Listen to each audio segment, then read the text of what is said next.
छत्रपती शिवाजी महाराजांचं शौर्य ज्या पद्धतीचं आहे आणि एक स्वराज्य नावाचा त्यांनी जो ज्या पद्धतीने एक विचार दिलाय, अगदी त्यांच्याच मांडेआळीमध्ये त्यांच्यानंतर त्यांच्या बऱ्याच कालावधी लोटल्यानंतर त्यांचा आदर्श घेऊन टिपू सुलतान यांनी इंग्रजांच्या विरोधात कुठेतरी लढा पुकारला होता.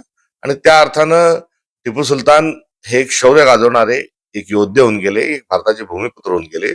त्यांनी कधीही कुठल्याही विषारी विखारी विचारांना त्यांनी जवळ केलं नाही. तर एक शौर्याचं लक्षण म्हणून टिपू सुलतानांना आपण शिवाजी महाराजांच्या समकक्ष बघितलं पाहिजे. एबीपी माझा, उघडा डोळे बघा नीट.